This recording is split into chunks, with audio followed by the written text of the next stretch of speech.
So let's move to the other big nominations that came out today, and that was the WGA. Now, I have to preface it by saying this: we have all of these different associations. Okay, we've got SAG, which is the Screen Actors Guild. We've got the WGA, which is the Writers Guild of America. We have the PGA, which is the Producers Guild of America. We've got the DGA, which is the Directors Guild of America. We have all these different guilds. The USC scripters that came out about a week ago. So everything is different. And of course, you've got the Academy of Motion Picture Sciences. So the WGAs, as I said, the Writers Guild of America, and they nominate their biggest ones, okay, is Best Documentary, which we're not going to cover here today. But we are going to cover the original screenplay and the adapted screenplay. Now, I found it fascinating that we're going to see, a couple here are not shockers. Okay, let's just be honest. Everything Everywhere All at Once is not a shocker. The Fablemans is not a shocker. I think The Menu, which by the way didn't get any love, she got the nomination for The Whale, but she didn't get it for, she was that good that she was in two good performances. I love The Menu. I think it was just fantastic. Um, so that got nominated for WGA. And then you had Nope, which I loved. I loved. And then, of course, you had Kate Blanchett and Tar. So I think what this says is this, that the fact is that you're having, first of all, I'm really, really happy for Jordan Peele. I'm really happy for Jordan Peele because his work is getting recognized. And I just, it was funny. A couple weeks ago, I just had the pleasure of sitting down and watching for the very first time Get Out. And I was blown away. Absolutely blown away. And I loved it. I know he's only made 3 films. Don't get me wrong. He's only made Get Out, Us, and Nope. But it was amazing. That being said, um, I love Nope. I'm so happy he got nominated here. I wish he got nominated at the Oscars, but he does have an Oscar for Get Out. So, you know, um, but what makes Jordan Peele so good is he's so eclectic. He's so dynamic, and he's totally different. Okay, um, he can do something like a Get Out that's brutally honest, that's just in your face, and just amazing. Okay, and then he can turn around and do something like a Nope that is just totally, totally different. And it's just one of those things where you go, wow. And I loved it. I'm so happy he got the nomination. He deserved the nomination. Um, and I think that, you know, I would honestly, I would like to really, really, I'd like to see either Nope or The Menu win. Because let's face it, those other three are there, in that category. And one of those three is probably going to end up winning on Oscar night. So I'd like to see a little change of pace in how that's done. Um, so yeah, I was so happy that they recognized some different material than what was usually there. So let's move on to Best Adapted Screenplay.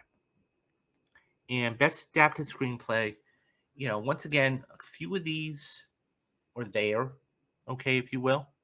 Black Panther: Wakanda Forever, which, by the way, did not get a Best Picture nomination. Okay, let's make that perfectly clear. There were only 2 sequels that got nominated this year: Top Gun Maverick and Avatar: The Way of Water. So, um, that was interesting. I mean, of course, you had Angela Bassett, but and it got effects and everything else, but that's it. Glass Onion, loved Glass Onion. Loved Glass Onion. Was it as good as Knives Out? No, no. Knives Out was just unbelievable. But this was a fantastic change of pace. Once again, Ryan Johnson did a phenomenal job. You saw a more autumn, you know, type of fallish type of seasonal murder mystery, if you will, in Get Out, or not Get Out. I'm sorry, thinking Get Out in Knives Out, to a completely open, very spacious type of thing with Glass Onion, and it's open. The light is just, and the production design, it was just unbelievable. So, that was great to see that got nominated. And She Said, I love She Said.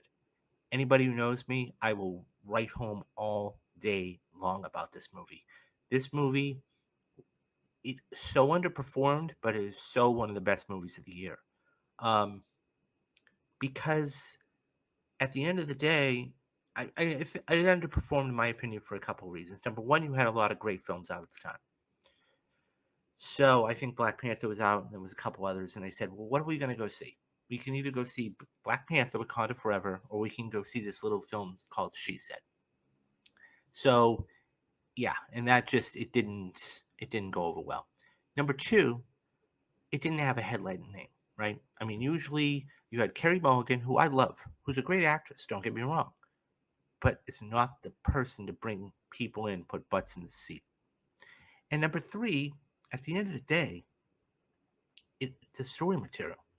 Okay, this is about the Harvey Weinstein thing, the debacle with him, and how it was got unraveled.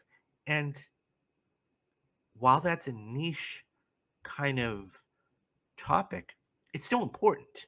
And I'm not disputing that. All I'm saying is you have to really be a movie fan, okay, in order to really like that. A lot of people, I'm not gonna, this may rub people the wrong way. A lot of people didn't know about it.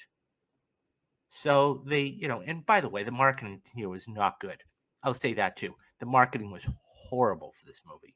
It did not have, and finally, the last thing I'll say is this: it was a movie about somebody who is powerful in the industry that, you know, you don't want to bite the hand that feeds you. Because the next time an actress or an actor goes in for, especially an actress goes in for a job, they've got to wonder, oh, did I not get the part because I supported this movie? So, that being said, the fact that Ashley Judd was in it and she was, she did it and it was amazing. I love this movie all day long. I'll rave about it till, the end of time. So the final two nominees we had was Top Gun Maverick, which was not a surprise to anybody, and Women Talking. And I think Women Talking was, it snuck in for Best Picture at the Oscars for a nomination. Still not getting enough love. So I'm really glad the WGA really took the time out to um, recognize films like The Menu, like Nope, like Women Talking, that said, hey, listen, we see you, we understand you, you put in great work. Um, let's let's give you the recognition that you deserve. So, um, guys, what do you think about this? Who do you think is going to win Best Original Screenplay at the WGAs? Who do you think is going to win Best Adapted Screenplay at the WGAs? Do you think they got the nominations right? If not, tell me who you would have put in their place. Leave your thoughts down in the comments for me. Okay, guys. So as I said, this is going to be a really shortish kind of show today. It's the day after the Oscars, so it's all buzz in the aftermath and after all that. So our final topic today